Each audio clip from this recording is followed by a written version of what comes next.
आज 27 फेब्रुआरी मंगलवार। आज आम देखा आज राशिफल। मेष राशि षष्ठ चंद्र मंगलवार एवं चंद्र नक्षत्र भोग होउथिबारु मनरे प्रसन्नता, परिवार मित्रता, समस्त बंधुता, चालीचलन संयमता, वचन मधुरता एवं समस्त कर्म स्वच्छता और समानुपातिकता आपणाइबे। वाणिज्य व्यवसाय और परिवहन में आय अति उत्तम हेबो एवं कर्म सफलता और कर्मस्थान समस्त बाधा विघ्न दूर हेबो। जो मानकर अश्विनी और कृतिका मेष से सुफल पाइबे। शुभ रंग हलदिया, संख्या 3, आराधना माँ बगलामुखी। वृष राशि घात चंद्र घात नक्षत्र जो मान सम्मान हानि, मानसिक दुश्चिंता, परिवार मतांतर, स्वजन तिक्तता एवं इतर जन ठार अपमान पाइबे। संतान माने विशृंखलित हेबे एवं तांकर चालीचलन व्यवहार कथबार्ता विवादीय हेबो। वाणिज्य व्यवसाय और परिवहन में आय स्वल्प हेबो एवं कर्म विफलता और सहकर्मी उपहास पात्र हेबे। जो मानकर रोहिणी वृष से सतर्क हेबे। शुभ रंग धला, संख्या 4, आराधना प्रभु श्रीराम। मिथुन राशि चतुर्थ चंद्र तृतीया तिथि जो नूतन कर्मारंभ करिपारंती किंबा नूतन नियुक्ति मिल पारे। सुखबर सुसंवाद मिलिबो एवं समस्त कर्म सुचिंतित पदक्षेप नेबे।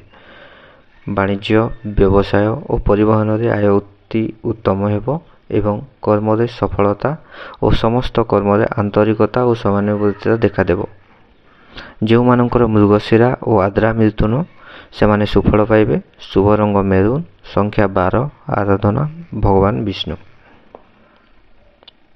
कर्कट राशि तृतीय चंद्र तृतीया तिथि मंगलवार एवं चंद्र नक्षत्र भोग होउथिबारु मनरे उत्साह उद्दीपना, परिवार सुख शांति एवं भाई भौणी स्वजन परिजन बंधुमानक साहाय्य सहयोग मिलिबो।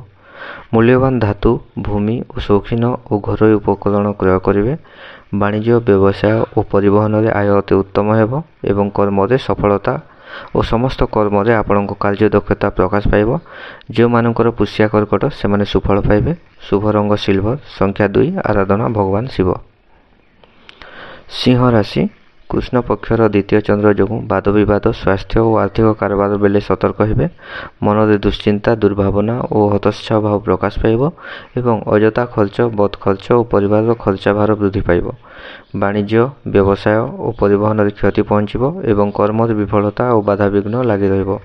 जो मानकर पूर्व फाल्गुनी सिंह से सतर्क हेबे। शुभ रंग लाल, संख्या 3, आराधना प्रभु गजानन। कन्या राशि श्रीचंद्र जो स्वजन परिजन बंधुबांधव सह संपर्क निबिड़ हेबो एवं तांकर साहाय्य सहयोग मिलिबो। मन प्रसन्नता, परिवार सुख शांति एवं परिवार सह कौनसी मांगलिक कर्म जोग देबे। वाणिज्य व्यवसाय और परिवहन में आय अति उत्तम हेबो एवं कर्म सफलता और उच्च सम्मान उच्च पदवी प्राप्त हेबो। जो मानकर उत्तरा फाल्गुनी और चित्रा कन्या से सुफल पाइबे। शुभ रंग कॉफी, संख्या 8, आराधना भगवान विष्णु।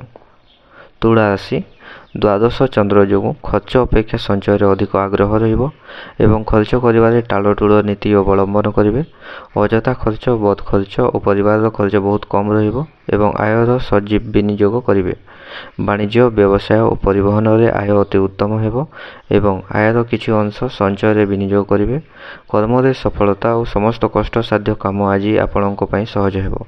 जो मानकर चित्रा और श्वेती तुला से सुफल पाइबे। शुभ रंग नील, संख्या 6, आराधना माँ कमला। बिछा राशि एकादश चंद्र मंगलवार तृतीया तिथिया एवं चंद्रक नक्षत्र भोग सारा दिन रोथबारु आकस्मिक धन लाभ, कौन विशेष सूत्र धन प्राप्ति एवं आर्थिक स्थिति सुदृढ़ हेबो।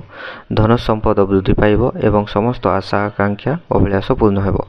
वाणिज्य व्यवसाय और परिवहन आय अति उत्तम हेबो एवं नूतन व्यवसायर सुजोग जुटिब। कर्म सफलता सम्मान और प्रमोशन मिल पारे। जो मानकर अनुराधा बिछा से सुफल पाइबे। शुभ रंग लाल, संख्या 6, आराधना प्रभु हनुमान। धनु राशि दशम चंद्र जो नूतन कर्मारंभ करिपारंती किंबा नूतन नियुक्ति मिल पारे। मन प्रसन्नता, परिवार सुख शांति एवं चालीचलन व्यवहार कथबार्ता सर्वजन आदृत हेबो। कर्म आशा ठारू अधिक सफलता और समस्त कर्म आज आपणक पई सहज हेबो। वाणिज्य व्यवसाय और परिवहन में आय जहाँ हेले मध्य मन आत्मसंतोष रहिबो। ଯେଉଁମାନଙ୍କର ମୂଳା ଓ ଉତ୍ତରାଷାଢ଼ ଧନୁ ସେମାନେ ଉପକୃତ ହେବେ। ଶୁଭ ରଙ୍ଗ ହଳଦିଆ। ସଂଖ୍ୟା 2। ଆରାଧନା ମା ତାରା। ମକର ରାଶି ଘାତବାର ଓ ଚନ୍ଦ୍ର ନକ୍ଷତ୍ର ଭୋଗ ହେଉଥିବାରୁ ମନରେ ଦୁଶ୍ଚିନ୍ତା, ଦୁର୍ଭାବନା ଓ ହତୋତ୍ସାହ ଭାବ ପ୍ରକାଶ ପାଇବ। ଗୁରୁଜନଙ୍କ ସହ ବିବାଦ, କ୍ଷମତାଶାଳୀ ବ୍ୟକ୍ତିଙ୍କ ସହ ଶତ୍ରୁତା ଏବଂ ରାଜନୈତିକ ବ୍ୟକ୍ତିଙ୍କ ଆକ୍ରୋଶର ଶିକାର ହେବେ। ବାଣିଜ୍ୟ, ବ୍ୟବସାୟ ଓ ପରିବହନରେ ମାନ୍ଦାବସ୍ଥା ଲାଗି ରହିବ ଏବଂ ଆର୍ଥିକ ସ୍ଥିତି ସଙ୍ଗୀନ ହେବ। କର୍ମରେ ବିଫଳତା ଓ ପଦସ୍ଥ ଅଧିକାରୀଙ୍କ ଦୋଷର ଶିକାର ହେବେ। ଯେଉଁମାନଙ୍କର ଶ୍ରବଣା ମକର ସେମାନେ ସତର୍କ ହେବେ। ଶୁଭ ରଙ୍ଗ ମାଟିଆ। ସଂଖ୍ୟା 3। ଆରାଧନା ମା ଭୈରବୀ। କୁମ୍ଭ ରାଶି ଅଷ୍ଟମ ଚନ୍ଦ୍ର ମଙ୍ଗଳବାର ଯୋଗୁଁ ମନରେ ବିରକ୍ତି ଭାବ ଓ ଚିଡ଼ିଚିଡ଼ାପଣ ପ୍ରକାଶ ପାଇବ। ସମସ୍ତ କର୍ମରେ ଭୁଲ ନିଷ୍ପତ୍ତି ନେବେ ଏବଂ ବିନା କାରଣରେ ବହୁତ ବ୍ୟସ୍ତ ରହିବେ। ବାଣିଜ୍ୟ, ବ୍ୟବସାୟ ଓ ପରିବହନର ଆୟ ଅପେକ୍ଷା ବଦ ଖର୍ଚ୍ଚ ଅଧିକ ହେବ ଏବଂ କର୍ମରେ ବିଫଳତା ଓ ବାଧାବିଘ୍ନ ଲାଗି ରହିବ। ଯେଉଁମାନଙ୍କର ପୂର୍ବ ଭାଦ୍ର କୁମ୍ଭ ସେମାନେ ସତର୍କ ହେବେ। ଶୁଭ ରଙ୍ଗ ଇନ୍ଦ୍ରନୀଳ। ସଂଖ୍ୟା 11। ଆରାଧନା ମା ଚଣ୍ଡୀ। ମୀନ ରାଶି ସପ୍ତମ ଚନ୍ଦ୍ର ମଙ୍ଗଳବାର ଚନ୍ଦ୍ରଙ୍କ ନକ୍ଷତ୍ର ଏବଂ ଶୁକ୍ର ଯୋଗ ଯୋଗୁଁ ସୁଖାଦ୍ୟ, ସୁବସନ ପ୍ରାପ୍ତି ହେବ ଏବଂ ପରିବାର ସହ କୌଣସି ମାଙ୍ଗଳିକ କର୍ମରେ ଯୋଗ ଦେବେ କିମ୍ବା ପୁତ୍ର, କନ୍ୟା, ଭାତୃଭଗ୍ନୀଙ୍କ ବୈବାହିକ କର୍ମର ଆୟୋଜନ କରିବେ। ମୂଲ୍ୟବାନ ଧାତୁ, ବସନ, ଭୂଷଣ ଓ ଘରୋଇ ଉପକରଣ କ୍ରୟ କରିବେ ଏବଂ ପରିବାରର ପ୍ରତି ଅଧିକ ଯତ୍ନବାନ ହେବେ। ବାଣିଜ୍ୟ, ବ୍ୟବସାୟ ଓ ପରିବହନରେ ଆୟ ଅତି ଉତ୍ତମ ହେବ ଏବଂ କର୍ମରେ ସଫଳତା ଓ ସମ୍ମାନ ମିଳିବ। ଯେଉଁମାନଙ୍କର ଉତ୍ତର ଭାଦ୍ର ମୀନ ସେମାନେ ସୁଫଳ ପାଇବେ। ଶୁଭ ରଙ୍ଗ ଗୋଲାପୀ। ସଂଖ୍ୟା 7। ଆରାଧନା ପ୍ରଭୁ ଶ୍ରୀ ଜଗନ୍ନାଥ।